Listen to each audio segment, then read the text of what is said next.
Okay, so welcome back again. And the topic today is to try to wrap up these discussions about full configuration interaction theory. We're also going to bring in this diagrammatic representation, which we didn't cover yesterday. And we will show an example on the diagonalization, which you can do when you do a full configuration interaction theory. And then we will move into a discussion of Hartree-Fock theory and mean field theories. And as we said yesterday, if you can diagonalize and if you have an effective Hilbert space, or the Hilbert space which you have defined is the one which contains all degrees of freedom, and you can diagonalize, FCI is the most straightforward many-body method, and it gives you everything. It gives you the eigenstates, all eigenpairs, and then you can use the eigenstates to calculate the expectation values of other types of operators. You can calculate transition probabilities, etc., etc. So in a certain sense, we would say this is the method of choice. And the only thing you need to do is to have a recipe by which you find the so-called matrix elements, as we defined them yesterday, which actually overlaps. And the problem, however, is that except for some simpler cases like this Lipkin model or some other examples which we will look at in the midterms, we have to resort to approximations. And mean field theories are the first type of approximations which we will typically do. And based on the mean field theory, the type of mean field theory you choose, and density functional theory is a widely popular and used one, you create a new basis of single particle states. With that new basis, you can then define a new ansatz for your many-body states. So instead of having, let's say, a harmonic oscillator or another type of orthogonal basis, you create a new orthogonal basis. That orthogonal basis is normally generated numerically, because it's very seldom that you have numerical analytical solution for that. So the methods which will follow after we've been discussing mean field methods, these are normally called post-mean field methods. And they often use this basis as a better starting point for, let's say, perturbative expansions, or if you do copper cluster theory, which is a non-iterative way of solving the same equations which you have in full configuration interaction theory, or Green's function theories, etc., etc. They normally provide a better starting point for including more complicated correlations. So that's the kind of roadmap which will define essentially the rest of the semester. So let's look at some of the things which we discussed last time, that means yesterday. And I'm going to skip through some of the slides here, but just a quick reminder that we typically now rewrite the basis in terms of so-called particle hole excitations. And that's a way to just rewrite the set of orthogonal many-body states which we have defined. And we typically interpret the physical results now, instead of looking at all the degrees of freedom by taking into account the coordinate space degrees of freedom as well. We have frozen those out, and we simply pick them up when we calculate the different integrals. We are now just looking at the occupations of single particle states, and then we interpret the physical processes in terms of this one particle, two particle, etc. types of excitations. So that gives a language which allows us to interpret physical processes in perhaps a more compact way, where you peel off the coordinate degrees of freedom. So it's the kind of jargon which we are introducing here is the one which is often used when you interpret physical correlations. And some people, when they get experience, they can look at experimental spectra, and then they can say that this state is a two-particle, two-hole excitation. That state must be of that character, etc., etc.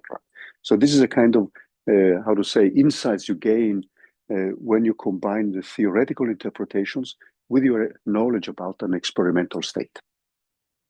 It takes time to develop that kind of insight. So it's not something which you get immediately. But it's a very powerful tool by which we now can reorder. So that was one of the things we did, to reorder Slater determinants, because previously you could just make a table of all the ways you could distribute your particles. But now we are just rewriting that table in terms of these particle hole excitations. And just to quickly remind you, so the 0 here is just the ansatz for the ground state. That means if for fermionic systems, all states up to the Fermi level. So that's one way of subdividing the ansatz, the single particle states, and make an ansatz for the ground state. And then this phi 0 here, this psi 0, this is now what we think is the true ground state of the system, expressed in this orthogonal basis. So all these states are orthogonal to each other.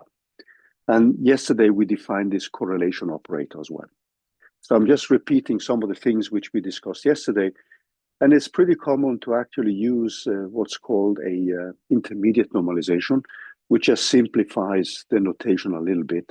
So instead of carrying with us this C0, you simply reshuffle the normalization strength into the other guys. And so what I'm going to do now is simply just repeat some of the things which we did yesterday. So what we did yesterday was actually to set up the different rows of the Hamiltonian matrix. So every row then, if you now think of this in terms of the linear expansion here, if you multiply by the first component, with the first row would have phi 0, the second row would have a 1 particle, 1 hole set of states, the third one, 2 particle, 2 hole, etc., etc. And when we did that, we could then find some simplified equations. And the reason why we do this is that we want to link that with the way we are going to interpret mean field theories and the other many-body methods. But just one thing, if you look at a system like a nucleus, suppose you want to study oxygen-16, which has 8 neutrons and 8 protons. So that means that if you then have a very, very limited Hilbert space of single particle states, so this is just a nuclear physics nomenclature, but then you would have 40 single particle slots. This is actually, in order to describe a nucleus like oxygen-16, it may not be a big enough single particle space. But if you distribute these 8 neutrons, then you would have roughly 10 to the 9th ways to distribute them. And then you have protons. And so the protons live in their own world. So they also have 10 to the 9. So that means that in total, you would have 10 to the 18th in such a case where you only have 40 single particle states. So that clearly tells you that if you want to diagonalize this problem here, you would have a basis of 10 to the 18th states. Now, there are symmetries which you can use like we did in this Lipkin model, which allows you to reduce the dimensionality of the problem. Because some parts of the Hamiltonian or the Hamiltonian which are setting up has specific symmetries, which then means that some quantum numbers have to be conserved. And that allows you to reduce the dimensionality of 10 to the 18th, perhaps down to 10 to the 15th. So the problem is that the number actually grows quickly. And if you have Hamiltonians typically of the dimension 10 to the 5, you could use what's called direct methods. That means that you store the whole matrix and you call an eigenvalue solver. And depending on the kind of computer you have access to, this can take half an hour to an hour roughly. But then typically for higher dimensionalities, you would use iterative methods. So there's a whole set of methods which are called Krylov methods. And Langso's iterative algorithm is an algorithm which converges to the lowest lying and the highest lying states, so the extremes. And this is widely used if you're just interested in, say, the lowest lying states, which is useful if you are doing experiments, because in experiments, in many physical systems, you may have a discrete set of states, low-lying states, and then when you go higher up in excitation energy, you have a continuum of states. And then clearly for the experimentalist, it's much more difficult to extract physical information from a continuum of states. So depending on your type of Hamiltonian, you can get actually some spacing between the ground state and the first excited states, but then the how to say, the what's called the curse of dimensionality kicks in, because you get so many states that they are very difficult to disentangle experimentally. So often when you compare theory with experiments, you are searching for systems where you have well-defined excited states, which can be studied experimentally and theoretically. So I'm going to just quickly go back to the whiteboard, because I'm going to set up some of the equations which we looked at yesterday, and just remind you of that before we move on to mean field theory and Hartree-Fock theory. So what we did yesterday was also to define the so-called correlation energy, which then is the result of us multiplying the first row in the Hamiltonian matrix. And then we could actually see, if we have just a two-body Hamiltonian, that the exact energy, which is this E here, and this E0 is the reference energy, is then just given by these terms here. If we have diagonalized, we know exactly what these are. But then if we have not been able to diagonalize, we would have to find approximations to these coefficients. And as I said last time, these kind of coefficients actually define the way you find them, defines different types of many-body methods. But let's now switch back to the whiteboard here.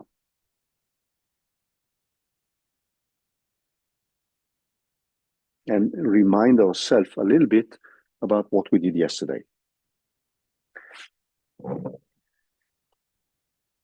So what we have, now I need to look at my cheat sheet here. Here we have it. So we define the Hamiltonian matrix starting with the basic equation. So we have the Hamiltonian here minus the energy we are looking at. And since this is an eigenvalue problem, if you diagonalize a 100 by 100 matrix, you get 100 eigenvalues. And now I'm just going to leave this to be the ground state, but you can replace E0 with any of the states you're looking at. And you can now think of the ground state as being given by one of these expansions. So we have these coefficients, which you get from the diagonalization. And then we have the different particle hole states with a ground state. So remember now that when we have phi 0, 0, which is 0 particle, 0 hole, this is what we label as phi 0.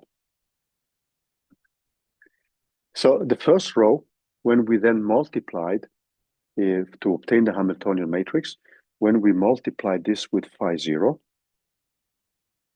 and then we have H minus E0, and then we set up the whole chain of states here where we have 1 plus, and then we have this one particle, one hole contributions, I, A, and then we have plus, and then we have 2 particle, 2 holes.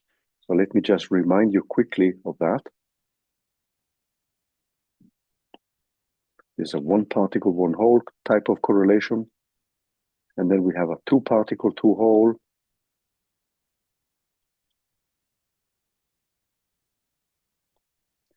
Etc., etc.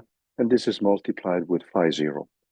When we did that for the first row, in order to get the different matrix elements of the Hamiltonian matrix, when we perform this multiplication, so each matrix element which you have then, so this is actually you multiplying out all the elements in the first row of the Hamiltonian matrix.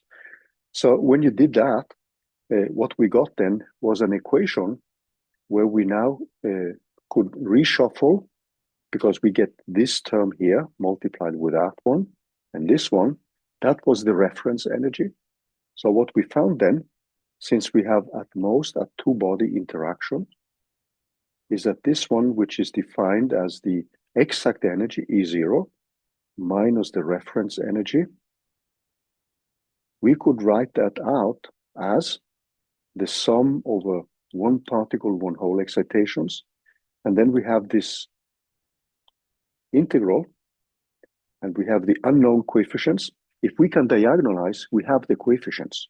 So in a certain sense, this is a little bit awkward way of running things, because when we have diagonalized, we actually have this energy from the diagonalization.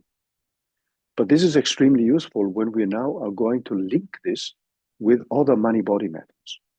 Because the other many-body methods, they are going to give us approximations to how we calculate these coefficients. So I'm just setting up the expressions which we got. So we have an ij, and then we had the integral of the two-body term, AB, and these are anti-symmetrized. I'm skipping the anti-symmetrized subscript, as we discussed yesterday. So CAB here. Now, the thing is, if we now wring this out, and this term as well, these two terms, we get them when we diagonalize. However, if we cannot diagonalize, as I said, the different many-body methods we are going to discuss are going to give us different ways to approximate these terms. Now, what we ended up with yesterday was also this Hamiltonian matrix. So let me remind you of that. So if we now look at the Hamiltonian matrix, which we had,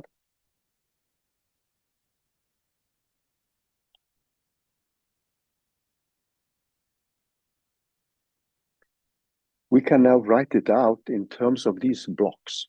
So we have a zero particle, zero hole block, and we assume that it is non-degenerate. So there's only one ansatz, one state.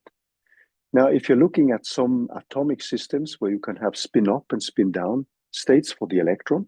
So if you think of atomic sodium, where you can have one electron in the free s orbital.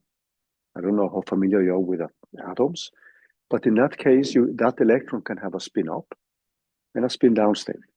Then the ansatz for the ground state would have to be a linear combination of a Slater determinant with 10 electrons in what would correspond to the atomic orbitals for neon, plus an electron in the free s with spin up, and then you make a linear combination with the case where the electron has spin down. Now, if the Hamiltonian does not include spin degrees of freedom, this will not affect your results. But if it has spin degrees of freedom, this becomes important. But we are assuming that there is the one and lonely ground state, that it is non-degenerate. Then we have the next block, which is so you have to think of these as blocks. And then we have two particle, two hole. We have three particle, three hole. And this goes all the way up to n particle, n hole. And in principle, these states contain an infinity of many-body states if you have an infinite single particle basis. And then we have zero particle, zero hole. We have one particle, one hole, two particle, two hole, three particle, three hole, etc., down to n particle, n hole here. So let's just split this up like that. And this is going to define the Hamiltonian matrix. And what we found then, when we do this, is that this is obviously given by this E0 ref, when we're setting in the values, and there's just one value. Then here, we have to look at the block between 0 and the Hamiltonian and Slater determinants of this type. In here, we would have phi 0 of H, and then we have phi ij AB. Now, the free particle free hole is 0 because we have a two-body interaction only, as we've been discussing, and this just gives us zeros.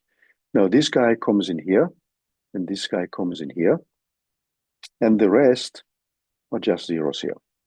And then the one particle, one hole can connect with this one, and that means that this can connect further on. So this can connect with a two particle, two hole, three particle, three hole, but then you have zeros. And then these are non-zeros. So a one particle, one hole has zeros for the rest here. And then the two particle, two hole can connect up to four particle, four hole. And then we have zeros. Three particle, three hole can connect up to five particle, three hole, but then the rest are zeros. So we got this matrix, which was block diagonal. So let me see if I can get it like this, like that. So we have a non-zero here, and then we have zeros below. Now, what we did also yesterday when we set up things was to look at the specific matrix elements and what they could look like. So a block like this phi 0 of h of phi I of A was something which we could calculate in terms of this specific integral, where this integral is given by the one-body Hamiltonian, which could just be kinetic energy, plus a correction from the bystanding particles, and this we call a mean field correction. And this sums over all the states below the Fermi level, and then we have Ij, and we have an interaction piece, and this is a part which becomes important when we are going to do Hartree-Fock theory. So this becomes then equal to Aj. This is an anti-symmetrized matrix element. And the reason why we're bringing this up is that in Hartree-Fock theory, we are going to make a choice on how we actually calculate these matrix elements. And we are going to derive the algorithm for Hartree-Fock theory. And that algorithm is going to give us the following. So I'm just anticipating the results, which we're going to derive a little bit later. So that means that what we are going to have is that I of f of A, so we should put a hat here because you can think of this as a new operator. So I'm putting hats here. We are going to put that one to 0. So in general, what we are going to have is that a state P of F with a state Q, where P and Q can be both above and below the Fermi level, is now going to be given by a delta PQ. And this is going to be an energy which we are going to call for the Hartree-Fock single particle energy. So we are going to define an operator, F, which acts on a given state like this. And this is going to be now give us a recipe where we are going to put a label HF here. And that is going to give us a Hartree-Fock energy with Q of Hartree-Fock. And that means that what we will get then, and this is normally called the standard or canonical Hartree-Fock, it's going to give us something like this. So epsilon I Hartree-Fock. So we haven't derived the equation, I'm just stating what is coming. And this is epsilon A of Hartree-Fock. So we actually creating a new single particle basis. Because previously, what we had assumed previously was that, and I'm just going to put this aside here, is that we have H0 acting on a basis which was now given by some epsilon Q times Q. That was the assumption we made previously. But now we are going to define a new basis, which in principle could be a basis which uses this one as an orthogonal basis we can expand it. So this is normally called what you see here, the canonical or the standard Hartree-Fock approach. There are other approaches where you can decide that the energies above the Fermi level should be equal to 0, and you only keep these. But the basic recipe is that you are defining these matrix elements here, or these integrals, as it's more correct to call them, to be equal to 0. Now, what that means when you perform this type of calculation is that if we go back to the Hamiltonian matrix, we are going to zero out these elements. So that means if we now think back to where we ended yesterday, so I'm repeating some of these things because I want to have you with me on the way we are thinking. So if we now look at the way we typically get the eigenvalues, so we have a Hamiltonian matrix. When I write it like this now, it's going, in this context, it's going to be a matrix. We have the eigenvectors, and we have the eigenvalues, which I just call lambda times c. And you know that when you diagonalize, what you're normally trying to do is to do a similarity transformation using orthogonal or unitary matrices. So I'm sorry for repeating these things, but I just wanted to bring them back. And we know that U, this one is given by the inverse. So when we multiply both sides with U, so we have U times H times C is lambda times U times C. And then I insert the identity here, and you see that the eigenvalues are conserved, but the eigenvectors change because you make a change of basis actually.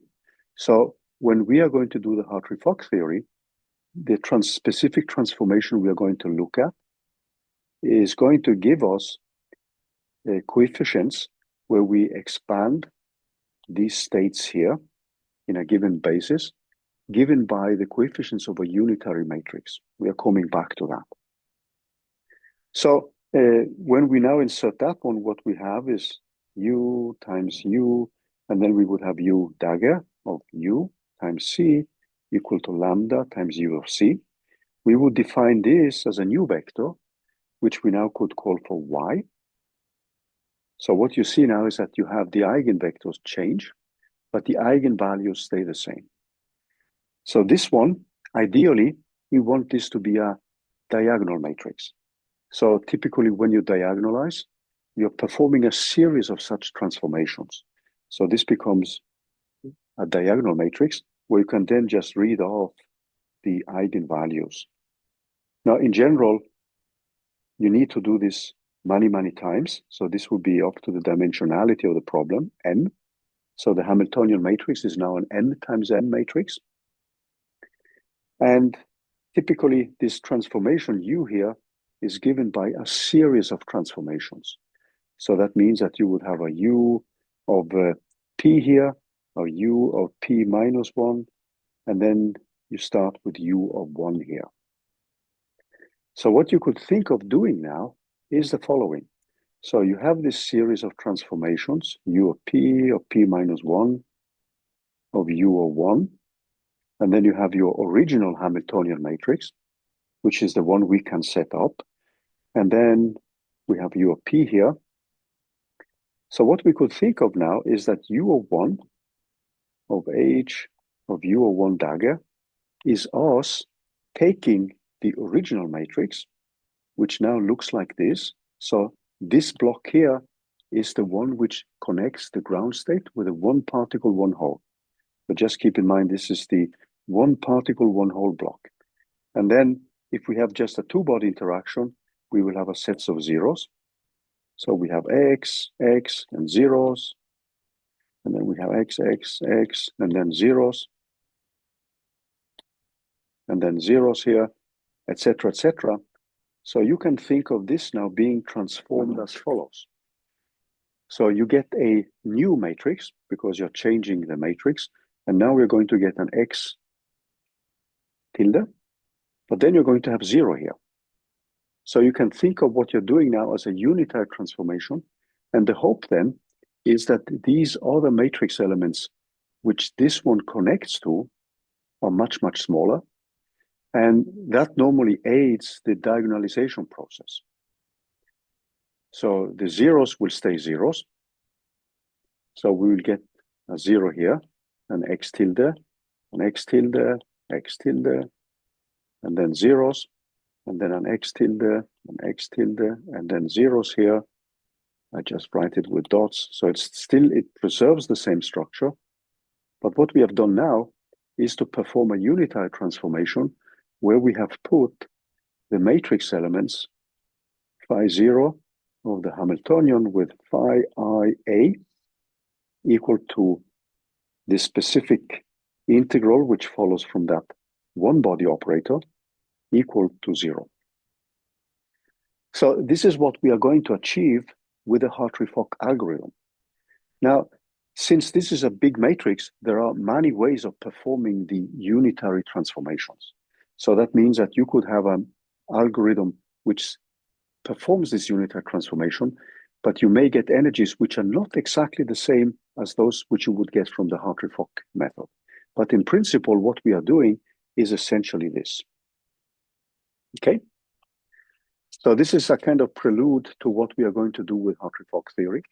Now, yesterday we went through these different calculations of the different rows, and we discussed the possibility of setting up an iterative scheme. So let me just bring back some of the results which we had yesterday. So one of the things which we did yesterday was then to, at the end of the lecture, to multiply row by row. And then we started with phi 0. So this was, no, not that one, but this one. So we multiplied first with phi 0. And then we multiplied in order to get the second row of the Hamiltonian matrix with a one particle, one whole state. And then we went through the recipe. And what we found then was a recipe where we could then define an iterative scheme where we started with a guess of the coefficients. And then through iteration, we could keep iterating till the energy difference here doesn't change by some fixed amount which you have defined. So you could start and rewrite a diagonalization problems in terms of a nonlinear because these parameters here will have a nonlinear dependence on all the other ones. This is going to lead us to coupled cluster theory, which we will discuss towards the end of the semester. That is another many-body method. So we can interpret that in terms of this, the way we are going to diagonalize this matrix. So since you don't want to diagonalize, what you can do then is to do approximations. And these approximations are approximations we can think of in terms of these unitary transformations. So coupled cluster theory, which is one of the other many-body methods, is now going to be a method where we zero out this term, but also this term. And hopefully then, the other contributions are minor ones, and we can neglect them. So that means that you're just doing a unitary transformation on a smaller set of the Hamiltonian matrix. Because in principle, the matrix is so big that you cannot diagonalize. So let's bring back the Lipkin model here, which we discussed 2 weeks ago. So the Lipkin model which we had, and I'm going to bring back the solution to the exercises. So this brings us back to week 37 and the previous week, where we ended up setting up the Hamiltonian matrix for the Lipkin model. So the Lipkin model is widely popular, as I mentioned, because it's a model which has a specific symmetry. It has an SU2 symmetry. It's easy to set up. And there is a lot of nice analytical work here. But what we were doing then was to set up a Hamiltonian where we have single particle states, which we label just as P, and they are the same. So we had 4 slots here. We had 4 particles. So we have 1, 2, 3, and 4. And we have the same set of quantum numbers here, and here, and here. And the only thing which distinguished these 2 levels was that one had spin up and the other had spin down. That was the only thing which would distinguish them. And then when we were making an ansatz for the ground state, you could now think of making a ground state, phi 0, where we now fill in these slots here. And that was using that specific Hamiltonian when we did not look at the interactions between other types of configurations. That state here was the one which then this state is actually an eigenstate of H0. So if I take H0, this has a epsilon 0 times phi 0. So with that basis which we chose, then we could actually find that that basis was an eigenbasis of H0. Now then, we can make excitations here. So we defined a Hamiltonian, which allows us to, let's say, promote these 2 guys up here. So that would be a 2-particle, 2-hole excitation. Then we had another part of the Hamiltonian, which allowed us to promote only one of them up here. And that was a 1-particle, 1-hole excitation. And if you do the combinatorics here, you have 1, 2, 3, 4, 5, 6, 7, 8 slots, and you have 4 particles. So that means that the combinatorics tells you that in total, you have 8 slots and you have to distribute 4 particles. And that means you get in total 70 states. But they will have different symmetries. So the thing which you can do now by introducing this angular momentum is to reduce considerably this dimensionality of the problem to diagonalize. So what I want to do now is simply to bring up the solution of the problem we had last time, and then see how we can analyze the eigenvalue problem in terms of a diagonalization problem. And since this system here, when you look at the spin projections, that had a total spin projection, which we can call JC, this state here, the state here, of -2. But then we could promote all particles up here. So we could have one here, one here, one here, and one here. That state would have a total spin projection of 2, because you're just summing up. So spin 1/2, minus 1/2, plus minus 1/2, plus minus 1/2, plus minus 1/2. So that gives you -2. So these are spin half objects. And here we would have a projection like that one. That means that we would have a total angular momentum which is equal to 2, because the spin projections, given that degeneracy, go from -2, -1, 0, +1 to +2. And in this basis of spin projections, the problem could be rewritten as a 5x5 matrix. And this is the one you end up diagonalizing. So let's take a look at the Jupyter notebook. So you should have access to that one, or you can look at the PDF version of it. So let's just bring this up, and it should be here. Here we are. So if you look at the Jupyter notebook, if we just go up to the really top here, so this contains the solution to the exercises in week 37 and 38. And the 4 fermion case, which we were looking at, has a single particle basis, which looks like this. So minus means that we have a spin down, and plus means that we have spin up, if you go back to that image. And then the Hamiltonian contained these terms in second quantization. What we did was to rewrite them in terms of quasi-spin operators, because we could define these operators here. And these operators play the same role as the standard angular momentum operators. And in week 37, I actually put up an exercise which was a not too exciting exercise, where you simply proved all the different commutation relations for these new quasi-spin operators. So we normally call this quasi-spin because we are taking a problem which is defined by creation annihilation operators, and it's not directly related to the spin of the system. So we could use these properties, and then we showed that through all these exciting, extremely exciting exercises. I don't know if you had time to look at them, but I liked it when I did it as a student, but I don't think everybody agrees.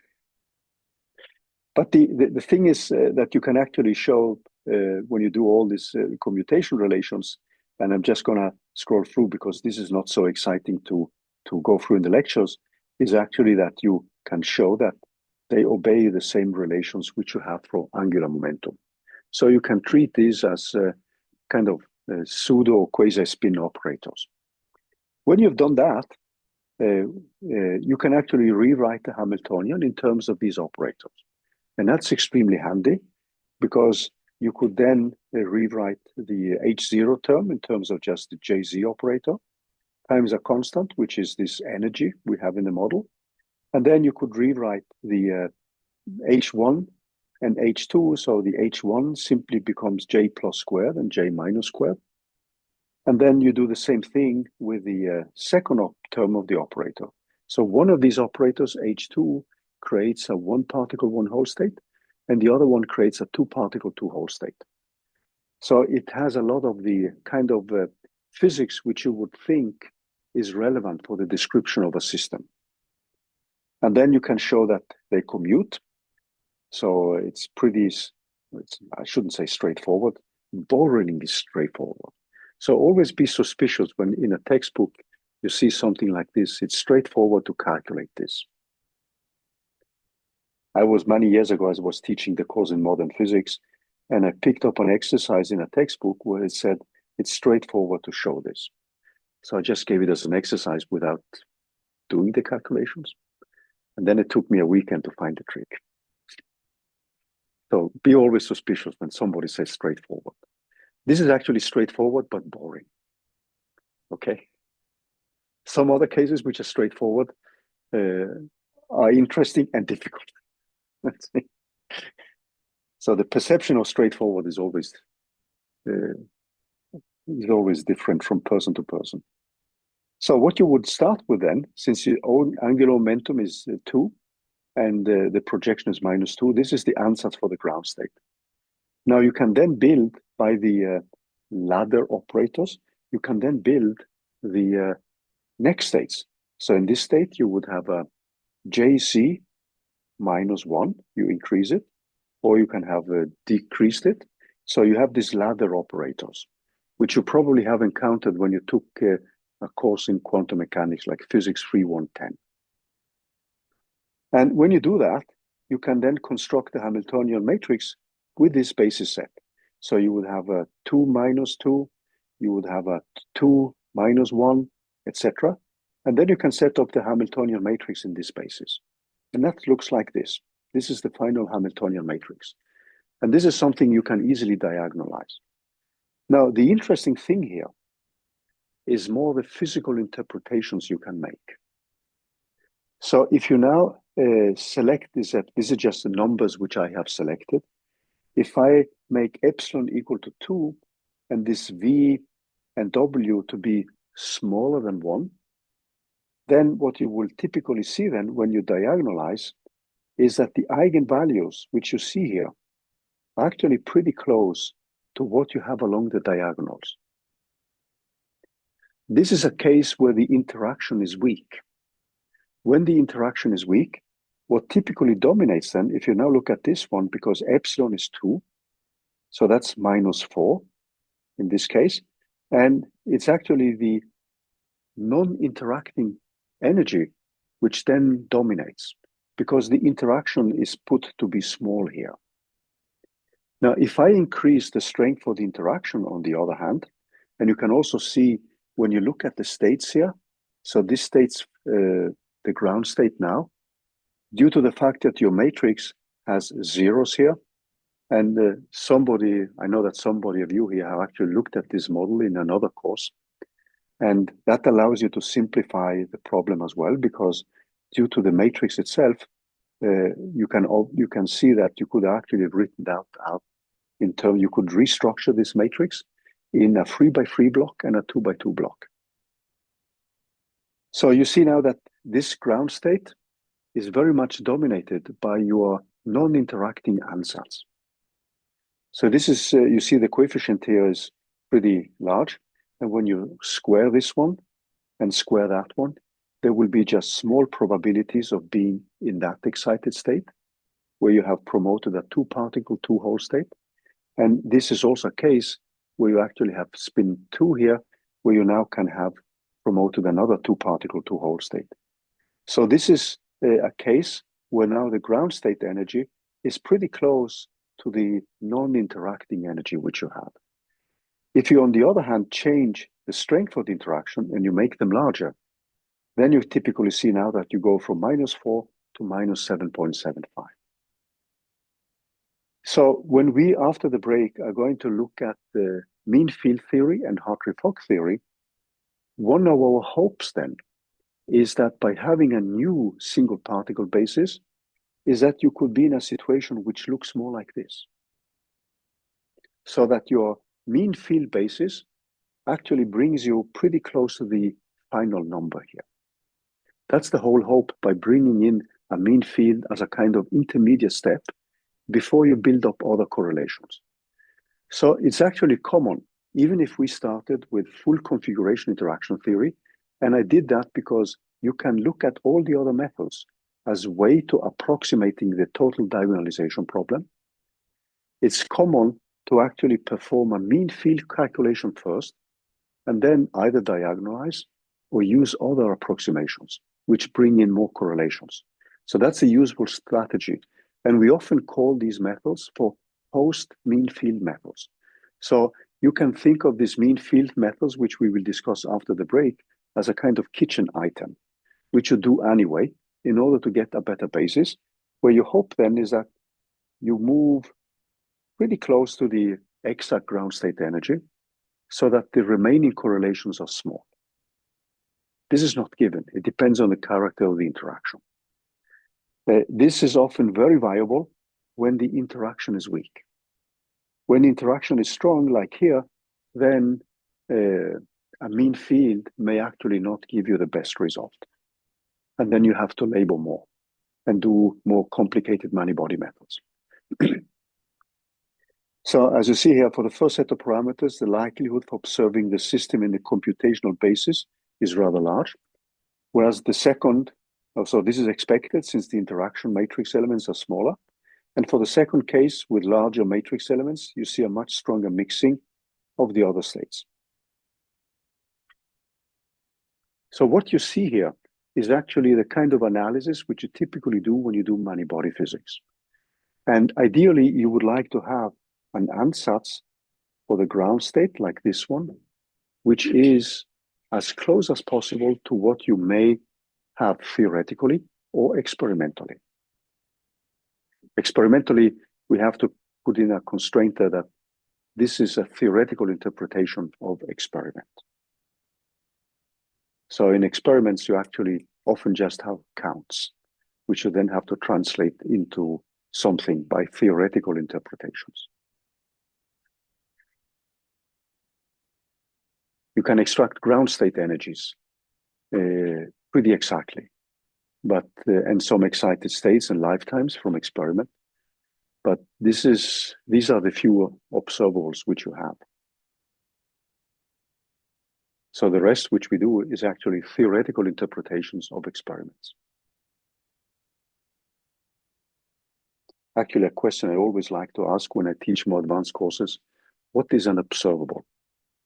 And how do you extract theoretical observables? The way for us theorists it's easy to define an observable, but experimentally it is not.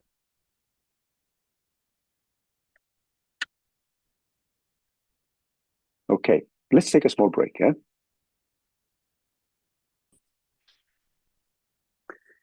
Okay, so to summarize, I mean, the Lipke model is one of these examples of cases where we can actually diagonalize a matrix and make pretty straightforward interpretations of what is going on.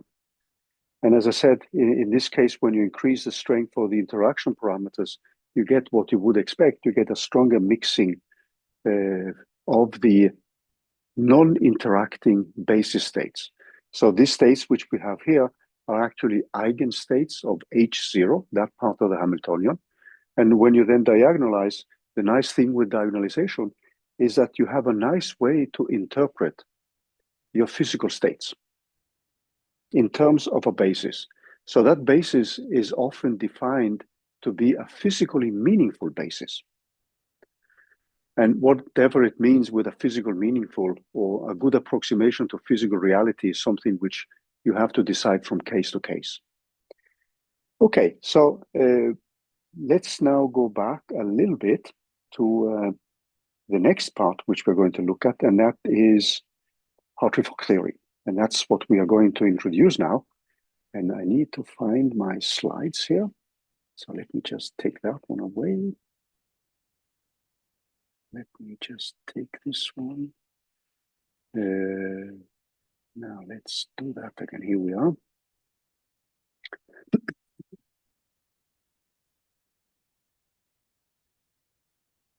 So as I said, when we look at these specific contributions to the energy, these are overlaps or transitions probabilities, depending on what we are calculating. So these are actually going to be energies, transition energies. We are going to find that this is something which we can now approximate in a mean field theory. I'm going to set up these equations, but before we move on to the actual derivation of Hartree-Fock theory, I'm going to have an intermediate step where I'm going to introduce a diagrammatic representation of these terms. So let's try to do that. But before we do that, I'm going to give you a quick summary of FCI. So if you can diagonalize large matrices, this is the method of choice.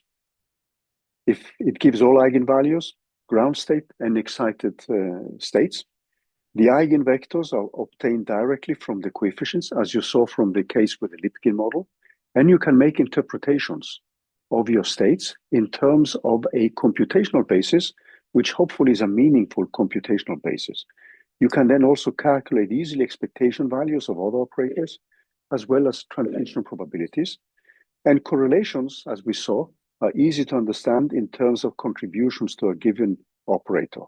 And if we now do Hartree-Fock theory, which is a mean field theory, we can actually use the Hartree-Fock basis as a way to optimize the single particle basis, and then hopefully have less,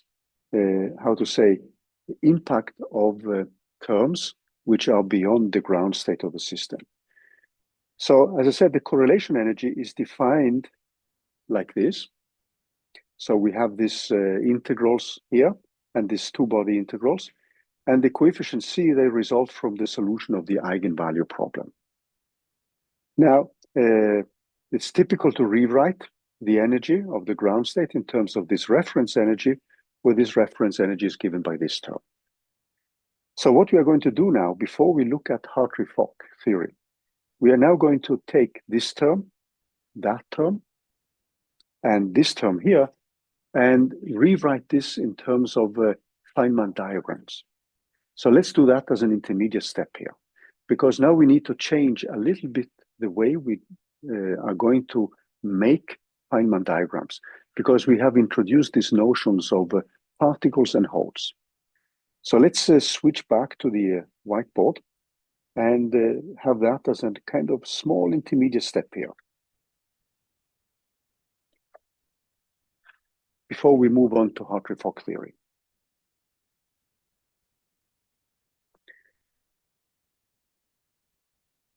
So let's now look at diagrammatic representation.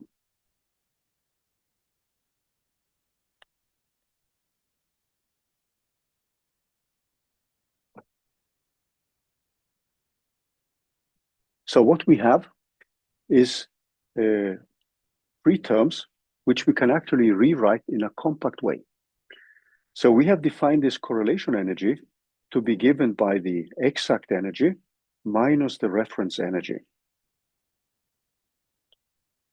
And we found that this one could now be written out in terms of a summation over one particle, one hole excitations, where we have these integrals with this operator f, times these coefficients, which we can get from diagonalization, or which we can find from approximative many-body methods, like many-body perturbation theory.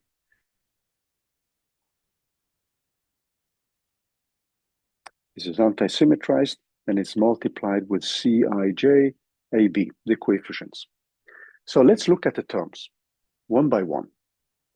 So the first term is the reference energy, and we have already written that down, but now we are going to introduce the particle hole formalism, which is going to give rise to a much more compact way of setting them up. So let's now look at the reference energy, E0 ref. And now I'm going to write down the analytical expression for them. So we have a sum over all the single particle states below the Fermi level of the one body operator, that's one term, plus the two body operator. And this is also a sum over all the states below the Fermi level. And now I'm going to write this out in terms of the anti-symmetrized matrix elements. So with the direct term and the exchange term.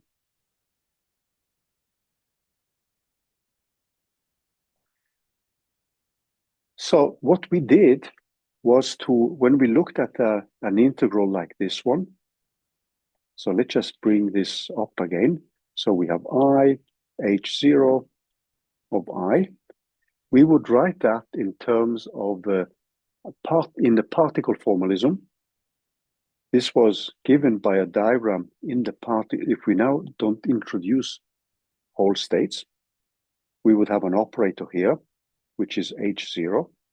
And then we have an incoming state, I, and an outgoing state, I. Now, what is common now, since these are states below the Fermi level, when we write the diagrams, is actually to write them with downgoing arrows. So what comes in now is that whole states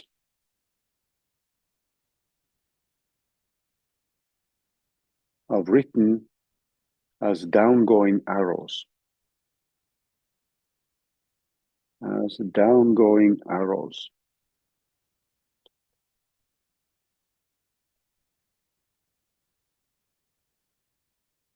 So that means that instead of us, previously we had something like this when we did a contraction. So it would have I, but now this goes to the opposite way. So this is the contraction for a whole state. So when we are setting up these different contributions, we obviously have to label all the lines which we have with single particle states. We have to bring in the symbol for the operator. So what happens now is that this guy here is now going to be given in the following way. You can think of this diagram as you tilting this one down, and this one is being tilted up like that. So this is just a notation, okay? So if we now go back, we go to the next page here. So originally we had this. If we are just thinking of the true vacuum,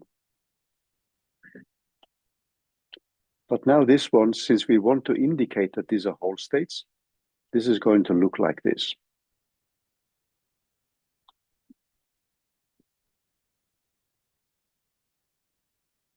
And then we have an incoming state I and an outgoing state I. Now comes an addition here, because what we have is actually something like this. And then we have I of H0 of I. So what is common now, when we are writing this as a diagram, you could write it like this. So you have a sum over I of F, and then you have the incoming and the outgoing. So this becomes a little bit clumsy. So what you do now is that you replace this one, a loop, with a loop. So all the sums over these intermediate or these whole states are then rewritten like a closed loop. So the summation sign becomes a closed loop here. And we will put a label I here. So when you see something like that, that means that you have summed over all the single particle states below the Fermi level. So that's a very compact way of representing this specific expression here. So we have additional rules which we will derive later when we come to many-body perturbation theory. But now I'm just going to state the rules. So what you will get then is a factor which you have to put in addition, where I have the number of whole states plus the number of closed loops. So this is number of whole states. And when you look at that diagram, you have one whole state, number of holes. So that gives a sign to the contribution, and this is NH. And then we have NL here, which is the number of closed loops.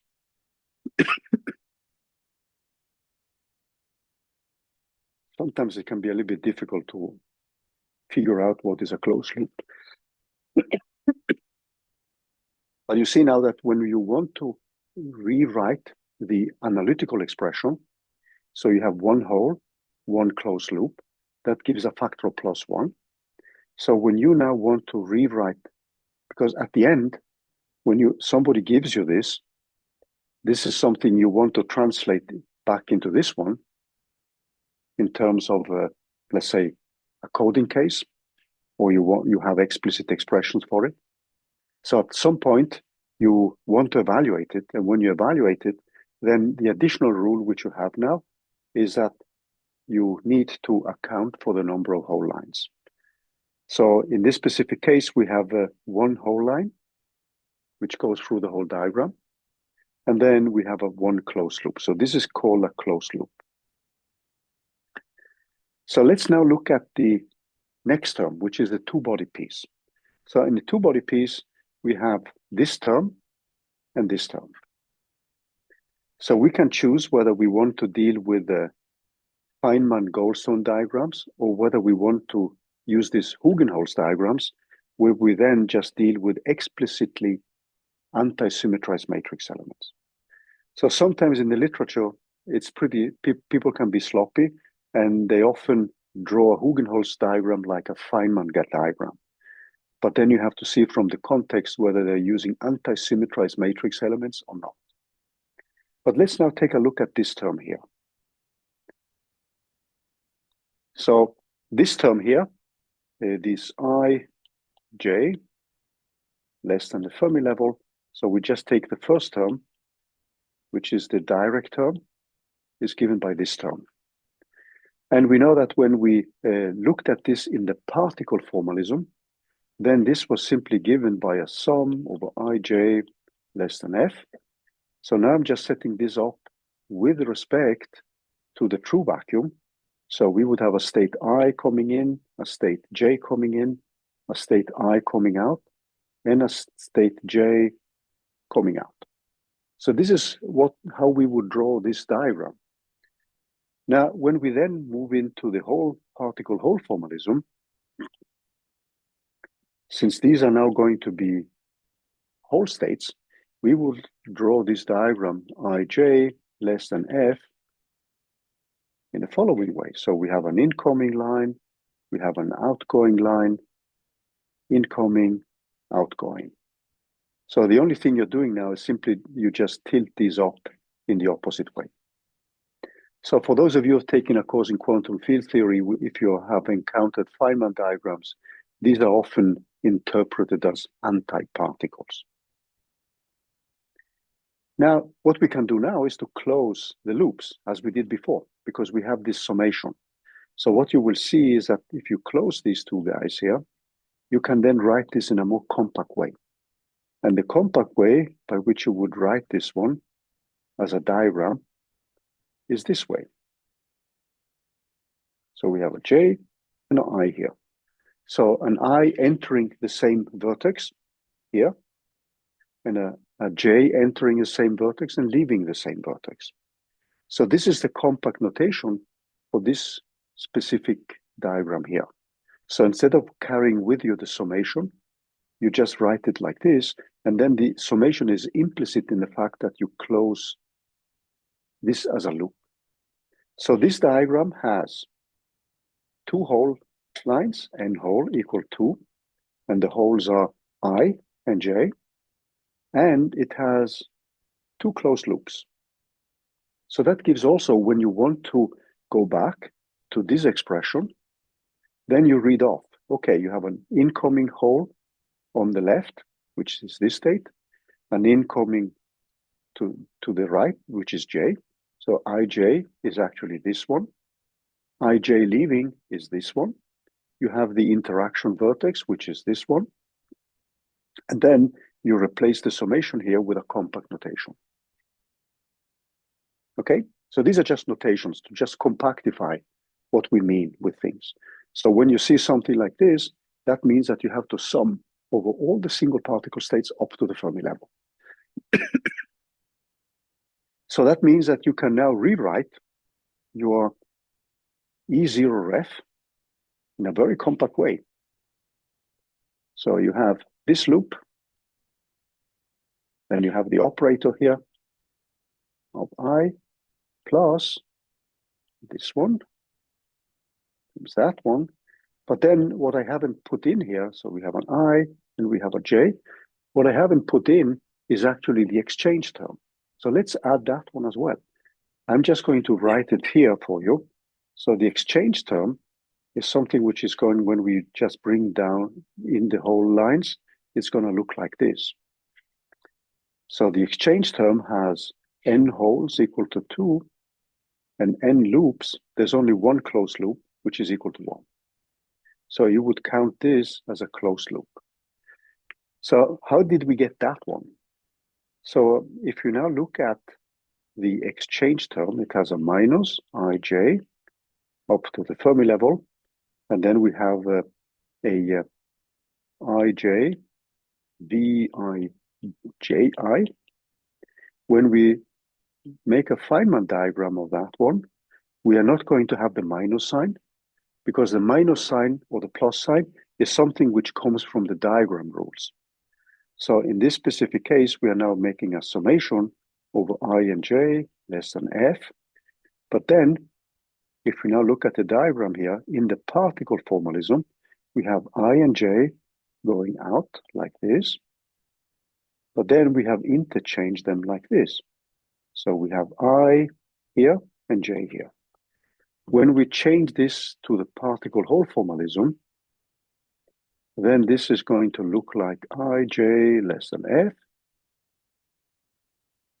And then we have, now, since we have interchanged them, there would be something like this. So we have I and j, and then we have I and j like this. And then we just bring the lines together. So what we are doing then is to bring this line together with that one. And we can write it like this, or you can tilt it, it doesn't matter. And we bring I with I here. And then we just close it like that. Now, if you're using this more compact notation with the Hugenholz diagram, so these two guys here can, in that notation, actually be shrinked into one diagram. So if we use Hugenholz notation for diagrams, which means that we are dealing with the anti-symmetrized matrix elements, then these two diagrams which you see here, so we have I and j plus, and then we have the exchange part. That goes over to just one box here, which represents the interaction, and then you would have a loop like this, and a loop like this. Now, when you open up the interaction, so when this is stretched out, you can stretch it out like that one, or like this one. But what it means is that, so this is you can see that my drawing skills are not the best ones. Huh? Now, let's try to make it look like almost equal. That looks better. Okay. So this is a more compact way of writing down the anti-symmetrized matrix elements. But often what many people do, they sin in a certain sense, because they do only write that one, and they intend that these matrix elements or these integrals have to represent both this one and that one. But this gives us a very compact way of setting up the reference energy. So let's look at the next terms now, because we had, in our calculations, we also had this I of f of a, which is the same as this specific term, which we calculated phi 0 of the Hamiltonian with a particle Hall state. And this is the one which we are going to drive to 0 in the Hartree-Fock calculations. Now, let's see how we can represent that diagrammatically. So what we have then is the following.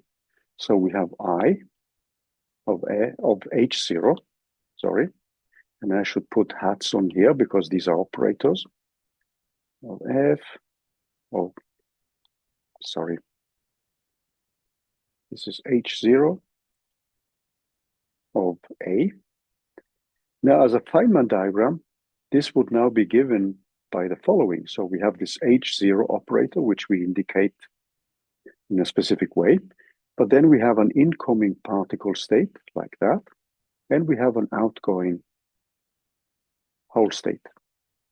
So we would write this one as a diagram like this. But then we have now the next term, which is the correction to the motion of the particle due to a mean field, which is set up by all the other bystanding particles below the Fermi level. So we have a J less than F, and then we have a IJ, V, and then we have A of J, and this is anti-symmetrized, which means that we're actually having IJ of V of AJ minus, and then we have IJ of V of JA. Now, what we can do now is that so this diagram here, if we look at that one, let's just take this case first. This is going to be given by a sum over JF. And now we are going to use the Hall formalism, particle Hall formalism, in the particle Hall formalism directly. So we are going to have now a particle state A coming in, like that. Sorry, I put it in the wrong case. So we have A here. And then we have a whole state I coming out like this. Now here we have a whole state J coming in and a whole state J going out. Now, since we have a summation here over all the J's, we can then close the loop here. So that means that the compact notation for this one becomes AI, and then I have the closed loop here with J. The other one is now just the exchange of that one. So if I look at this contribution here, the only thing I need to do then is just to interchange I's and J's. So that means that if we take this term here, let's look at that one as well. So the first term is quite similar to this one, except that now we have a contribution from the bystanding particles. So you could now think of a system where you have a particle coming in with quantum numbers A, and then this gets converted into a whole state, right? It could be an excited state of the system, and then it just goes back to the ground state here. So this state above the Fermi level gets annihilated, and then you bring back this I to the Fermi level, below the Fermi level. So let's look at the final term, which is then given by a minus, and then we have the sum over J less than F, and then we have the term IJ of V, and then I have JA. So as a Feynman diagram, this goes over to JF. So let's just put it down here.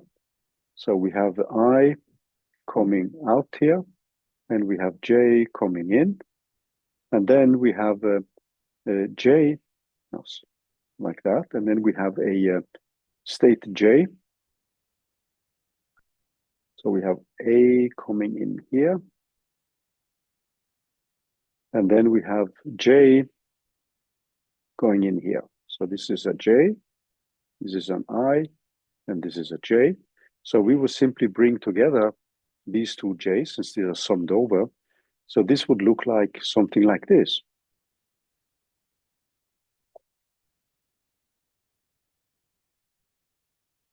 So we would close the loop like this, J, and then we have A coming in here, and then we have I coming out here.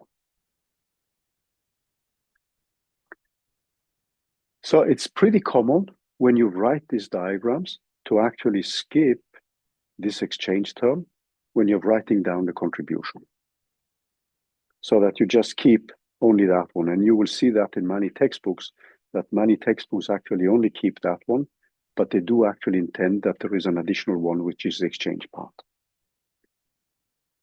So what we have now is an expression for this one in terms of Feynman diagrams, which is pretty compact. And then we have the final one for the reference energy, which is then given by this term here, where we have H0 with a state AJ, AB. And we know that the analytical expression is just IJ, V, AB. And if we now set up the anti-symmetrized matrix element, this is going to be in a particle hole representation, is going to look like this. So we have a state I leaving, a state J leaving, and then we have the state A coming in and AB here. So this represents a two-particle, two-hole excitation.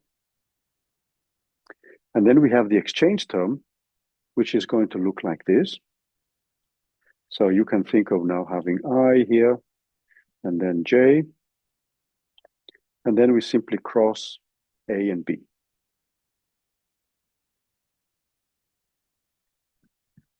So this will be the Feynman diagram representation of these specific contributions. So the ground state energy, the reference energy, is pretty easy to draw. We can write it in a very compact way. If we now go back here, just wait a little bit so everybody gets time to write down properly. So when you're looking at this specific contribution, what many people often do is that they simply write down this one, but then it's also intended that you should include that one as well. Then we have this compact notation for the contribution here from the one body operators. And finally, we have this compact way, which you see here, to represent the reference energy. So when you then want the expressions, you have these diagram rules, which allow you then to set up the final expression. That sound okay? So it gives us a very, how to say, visual way of representing physical processes. And you can actually think of this physical process here as this operator here creating a one particle, one hole state. When the Hamiltonian, because this is the Hamiltonian acts on that state. If you take the emission conjugate of that one, it's actually you creating a one particle, one hole state with the Hamiltonian. Similarly here, when you look at this one, what the Hamiltonian is doing for you in order to have an element which is non-zero is that you actually have a two particle, two hole state. And then in order for this one to match what you have here, then you have to destroy a two particle, two hole state so that you get the action of the Hamiltonian on this one gives you a constant times phi zero. And the constant is given by this guy here.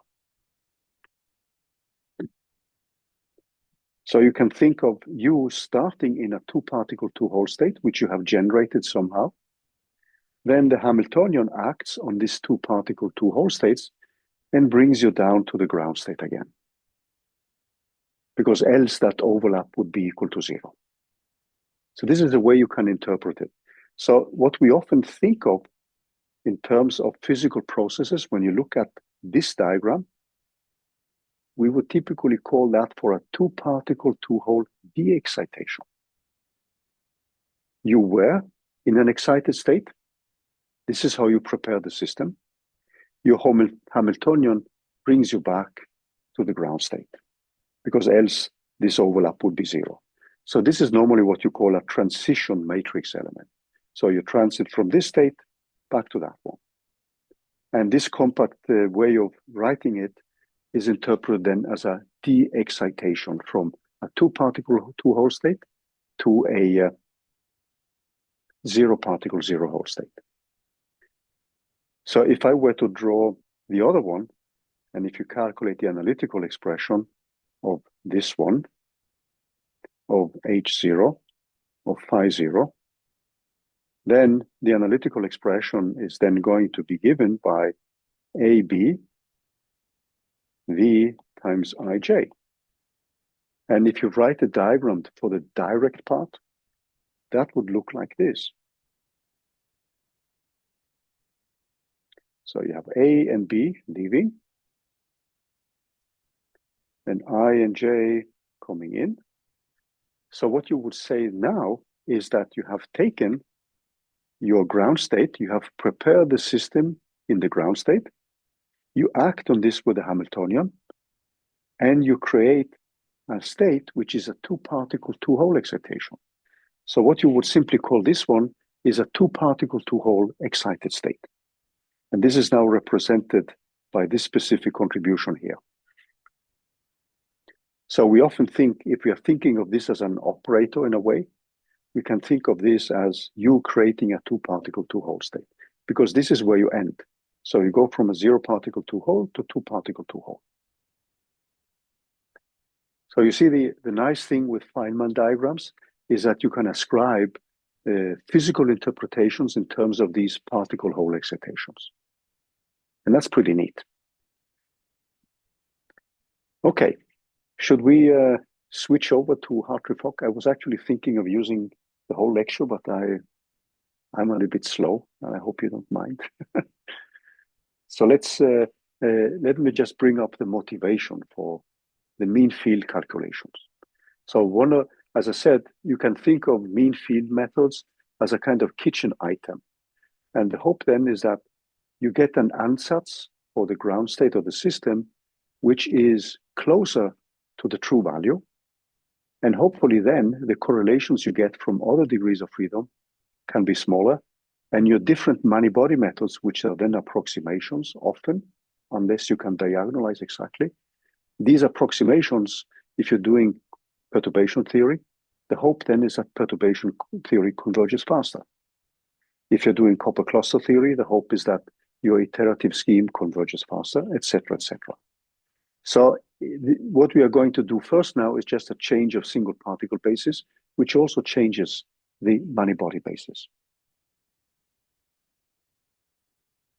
So let's now just bring up the slides again, because I have some general motivations which I want to discuss.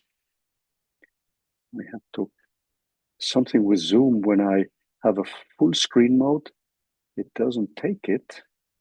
And then I have it start again here. There it comes.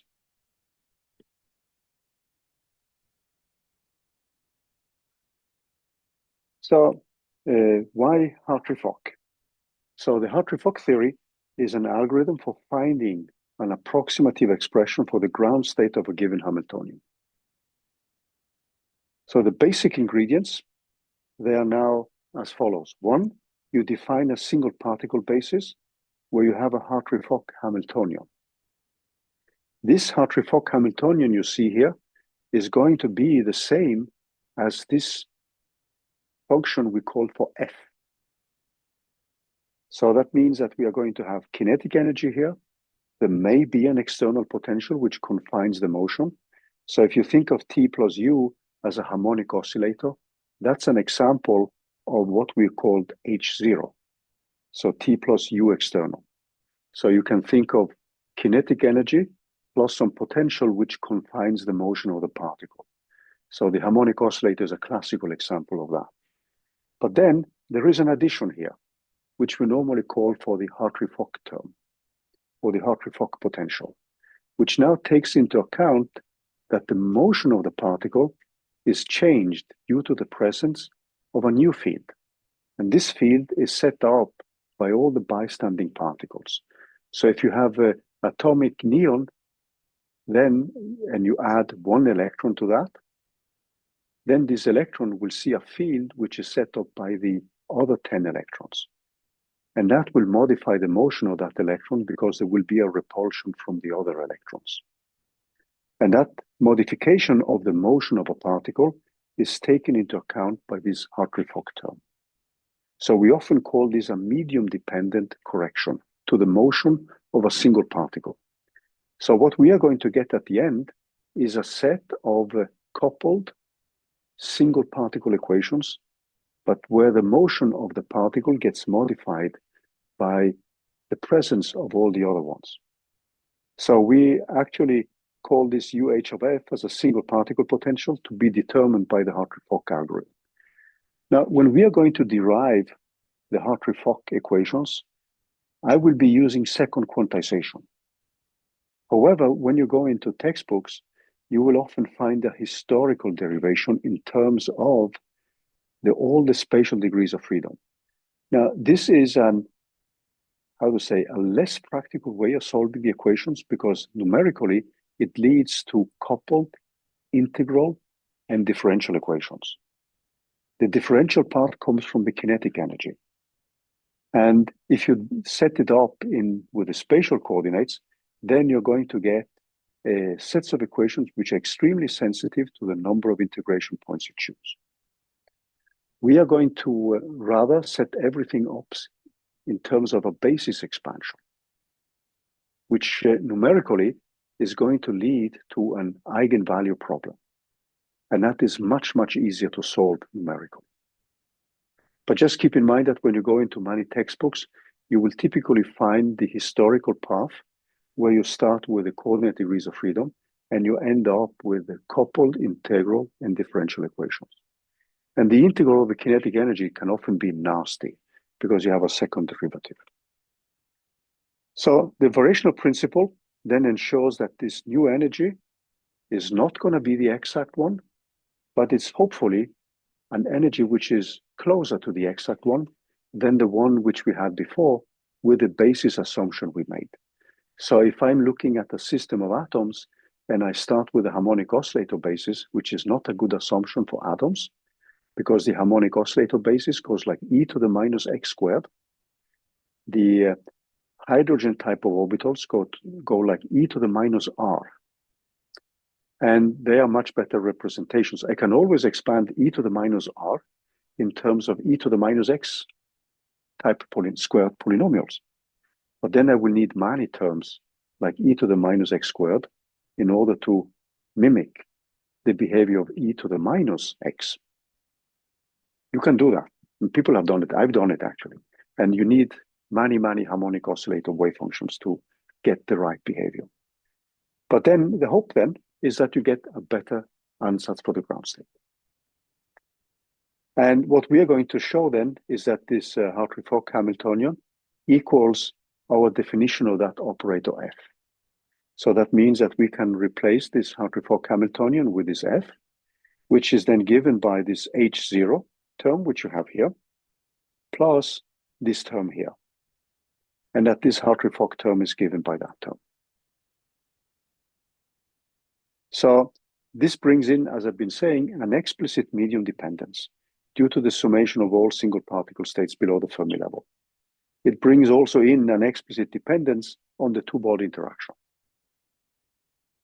And the two-body interaction, with its contribution from the other bystanding fermions, that creates an effective mean field which the particle is moving in. So depending on the type of system, if you think of atoms, if we go back here, if you have atoms, this U external is normally the potential which an electron feels due to the atomic nucleus, because you have protons. So if you have atomic neon, there will be 10 protons, which will set up an attractive field for the electrons and will pull in the electrons. Then the electrons which are close to the atomic nucleus, they will exert a repulsive force acting on the other electrons. And so that will moderate the attraction which you will get from the atomic nucleus. And we typically say that there's a screening due to the bystanding electrons. So these are kind of terms which you will encounter often in the literature. If you do nuclear physics, there is no external potential. Nuclei are bound due to the nuclear force, but they do have kinetic energy. So if you're doing nuclear physics, unless you want to use a computational basis like the harmonic oscillator, then you should just have kinetic energy plus the force between nucleons. Okay, so this is a little bit about the background. And what we are going to show then, after we've looked at some variational calculus elements, I'm going to remind you about that, but now our time is over today. So next week, this is roughly where we will start with a reminder on variational calculus, but I'm going to do the derivations in second quantization. So what you will find here, besides these examples, is a derivation of everything using first, this is actually, you should look up the Jupyter notebook. I see, I didn't pay attention to this. But you can derive the equations in coordinate space, or you can use a much more compact formalism using second quantization. So we are not going to use this way of deriving it, but we are going to use, because this will lead at the end to coupled integral differential equations where we actually have to evaluate these integrals. But we are going to rewrite everything in terms of a matrix eigenvalue problem. And that is much, much easier to deal with numerically and much more stable. So I'd suggest that we stop here. And next week, I will start with a quick reminder on variational calculus. I guess this is something which may be forgotten. You may not have seen it in a fully consistent way, but I just wanted to remind you of some of the basic aspects. And this first example, which you see, is a very powerful one because it shows you that you can derive the equations of motion via variational calculus using the expectation value of the energy. And that's the power of variational calculus, that you start with the energy expression because you often know the Hamiltonian of the system, the Hamiltonian which governs the motion of the particles. And from that, you can derive the laws of motion. And we will start with that next week. But then we are not going, so don't be intimidated by all these slides which follow, because I will not use that in the actual derivation of the Hartree-Fock equations. But I keep it here for historical reasons, because this is what you often will encounter in textbooks. But nobody solves the Hartree-Fock equation, or very few people solve the Hartree-Fock equations that way. Okay.